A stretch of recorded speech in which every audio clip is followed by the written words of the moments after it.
Europe में राष्ट्रवाद का उदय पार्ट 2। देखिए, इससे पहली वाली वीडियो में हमने पढ़ा था कि फ्रांस में किस प्रकार राष्ट्रवाद का उदय होता है, जो आपके एनसीईआरटी बुक में टॉपिक है फ्रांसीसी क्रांति और राष्ट्र का विचार। तो इससे अगला टॉपिक है यूरोप में राष्ट्रवाद का निर्माण। इसे हम लास्ट में पढ़ेंगे, क्योंकि पढ़ने की भी कोई ज़रूरत नहीं, आप वैसे ही समझ जाएंगे, क्योंकि यूरोप कोई देश तो है नहीं, पार्टिकुलर देश हो। यूरोप एक कॉन्टिनेंट है, इसके अंदर काफ़ी देश आते हैं, तो उन देशों में निर्माण हुआ होगा, तो ऑटोमेटिक यूरोप में राष्ट्रवाद का निर्माण हुआ होगा। तो इसे हम एंड में पढ़ेंगे या फिर आप समझ जाओगे। तो इससे अगला टॉपिक है हमारा कुलीनबर्ग और नया मध्यम वर्ग। कुलीनबर्ग, तो ये कुलीनबर्ग क्या था? ये ऐसे हमने बताया था कि फ्रांस में 3 वर्ग थे, पादरी वर्ग और आम वर्ग और कुलीनबर्ग। तो पूरे यूरोप में भी था कुलीनबर्ग।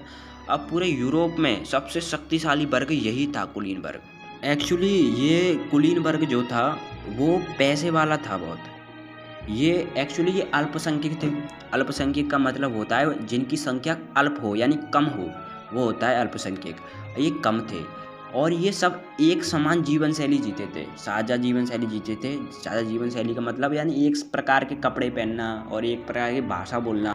और ये ग्रामीण इलाकों में ज़्यादातर भूमियों के मालिक हुआ करते थे और शहरी इलाकों में ये हवेलियों के मालिक हुआ करते थे। हम ये कह सकते हैं कि ये सबसे शक्तिशाली वर्ग था। कैसे? क्योंकि ये कहने के लिए अल्पसंख्यक थे यानी कम थे, फिर भी शक्तिशाली, क्योंकि इनमें एकता थी। एक तो ये समान भाषा बोलते थे। एक्चुअली क्या है ना, आम वर्ग था, जो आपने फ्रांस में पढ़ा होगा, आम वर्ग, उनमें वो कितना पीछे क्यों था? क्योंकि उनमें एकता नहीं थी। अब जिस चीज़ में एकता हो वो तो आगे बढ़ेगा ही बढ़ेगा।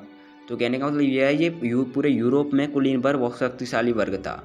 अब ये कम थे तो ये आपस में, एक कुलीनबर्ग का यह भी कार्य था कि ये आपस में वैवाहिक संबंध बनाया करते थे, यानी आपस में विवाह किया करते थे। तो बस यही थी जो हमारे कुलीनबर्ग की विशेषता। और अगर आपके पेपर में आता है कि कुलीनबर्ग की यूरोप में स्थिति बताइए या विशेषता बताइए, तो आपको यही लिख देनी है जो मैंने अभी बताया कि ये मालिक हुआ करते थे और साझा जीवन शैली जीते थे।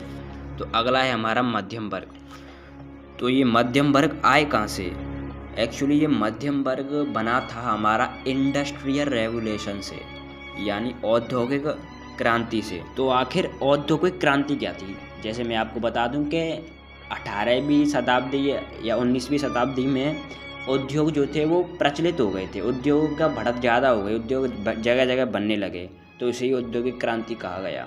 जैसे फ्रांस और जर्मनी और इंग्लैंड में ये उद्योग की बढ़त ज़्यादा हो गई, तो इसे ही औद्योगिक क्रांति कहा गया और इससे ही बना मध्यम वर्ग। मध्यम वर्ग एक ऐसा वर्ग था जो ना ज़्यादा गरीब था और ना ज़्यादा अमीर था, यानी वो आम वर्ग से तो ज़्यादा शक्तिशाली था, लेकिन कुलीन वर्ग से थोड़ा कम शक्तिशाली था। एक्चुअली जो मध्यम वर्ग में जो लोग थे वो 2 चीज़ चाहते थे। वो एक पहली चीज़ क्या थी? पहली चीज़ चाहते थे वो राष्ट्र राज्य। अब राष्ट्र राज्य क्या होता है? राष्ट्र राज्य क्या होता है? जिसमें एक समान संस्कृति हो, एक समान संस्कृति हो, ये समझ सकते हो, वो राष्ट्र राज्य होता है। और दूसरा चाहते थे वो उदारवादी राष्ट्रवाद। उदारवादी राष्ट्रवाद का क्या मतलब होता है? पहले तो आप उदारवाद का मतलब समझो, राष्ट्रवाद का तो आप मतलब जानती है। उदारवाद का मतलब होता है कि हर व्यक्ति की स्वतंत्रता और कानून के समक्ष सभी व्यक्तियों में समानता। ये होता है उदारवाद का मतलब। उदारवादी जो लोग थे वो एक ऐसी सरकार बनाना चाहते थे जो सबकी सहमति से बनी हो। और पहले क्या था ना कि यूरोप में जो महिलाओं को और संपत्ति बहन पुरुषों का मतलब होता है जिनके पास ज़मीन ना हो, उनको राजनीतिक अधिकारों से दूर रख दिया जाता था। राजनीतिक अधिकार बोले तो जैसे चुनाव लड़ना और वोट देना, ऐसे ही ये राजनीतिक अधिकार होते हैं। फिर क्या था, जो उदारवादी लोगों ने, जिनमें महिला और संपत्ति बहन पुरुष थे, उन्होंने आंदोलन छेड़ दिए। तो अभी उदारवादी लोग रुके नहीं थे, वो और चीज़ों को सुधार करना चाहते थे। तो सन 1833 में एक जगह है, एक देश है हैम्बर्ग से न्यूरेमबर्ग, जो व्यापारी थे वो अपना माल बेचने जाते थे हैम्बर्ग से न्यूरेमबर्ग। तो जब वो जाते थे तो उन्हें 11 चौकियों से होकर गुजरना पड़ता था, जिसमें प्रत्येक चौकी पर उन्हें 5% का सीमा शुल्क देना पड़ता था। ये तो बहुत ख़राब चीज़ हो गई, 11 चौकियों से 5% देना पड़ता था। मान चलो वो 100 रुपये का सामान ले जा रहे हैं तो 5 रुपये एक चौकी ले लेती थी, 11 चौकी ले लेती, वो तो प्रॉपर घाटे में। तो इसको सुधारने के लिए सन 1834 में प्रशासनिक शुल्क संघ जोलेवेराइन स्थापित किया, जिससे सीमा शुल्क में कम मतलब सुधार हो गया। और इसने क्या किया, इसने मुद्राओं की संख्या 2 कर दी और पहले मुद्राओं की संख्या 30 थी। तो ये अच्छा काम कर दिया। और आपको एक और चीज़ बता दूं कि जो एक यूरोप में एक कपड़े नापने का पैमाना था, जिसे हम एले कहते हैं, एले कहते थे। तो आपके पेपर में आ सकता है कि एले क्या था, तो आप बता देना कि ये कपड़े मापने का पैमाना था जो जगह जगह पर अलग मापती है इसकी। अगर आपको फ्रैंकफर्ट में कोई कपड़ा ख़रीदते हैं तो एक एल कपड़ा ख़रीदने में आपको 54.7 सेंटीमीटर मिलता है, और मेंज में ख़रीदते हैं तो 55.1 सेंटीमीटर का मिलता है, और न्यूरेमबर्ग में ख़रीदते हैं तो आपको 65.6 सेंटीमीटर का मिलता है। अब आपकी एनसीईआरटी बुक में अगला टॉपिक है सन 1815 के बाद एक नया रूढ़िवाद। इसका क्या मतलब है, तो आइए समझते हैं। एक्चुअली 1815 में होती है हमारी वियना संधि, जो कि किसने कराई थी, ड्यूक मेटरनिख ने। किसने, ड्यूक मेटरनिख ने। याद रखना, ये मोस्टली आता है हर साल पेपर में कि वियना संधि किसने कराई थी, तो ड्यूक मेटरनिख ने। तो इसमें क्या था, इसमें एक युद्ध हुआ था, वाटरलू का युद्ध, जिसमें मित्र राष्ट्र और नेपोलियन के बीच हुआ था। मित्र राष्ट्र में कौन थे, प्रसा था, और ब्रिटेन था, और ऑस्ट्रिया था, और रूस था।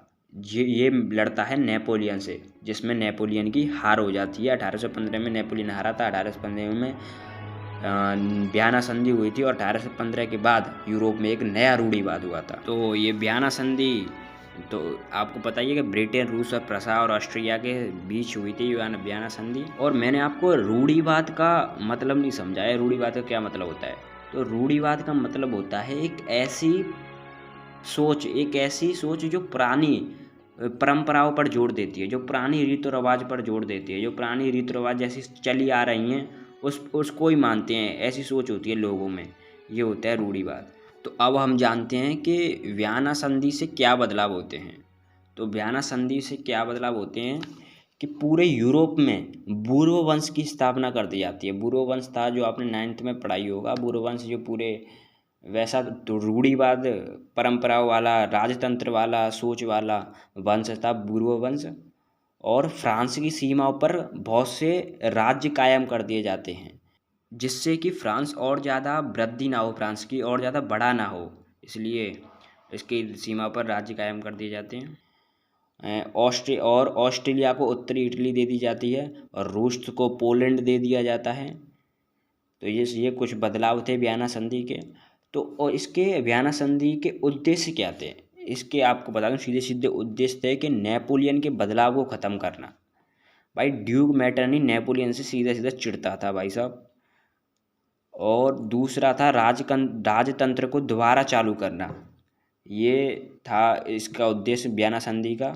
और यूरोप में एक नई रूढ़िवादी सोच कायम करना, ये थे उसके उद्देश्य। तो बस आज इतना ही। अगला जानते हैं नेक्स्ट वीडियो में। धन्यवाद।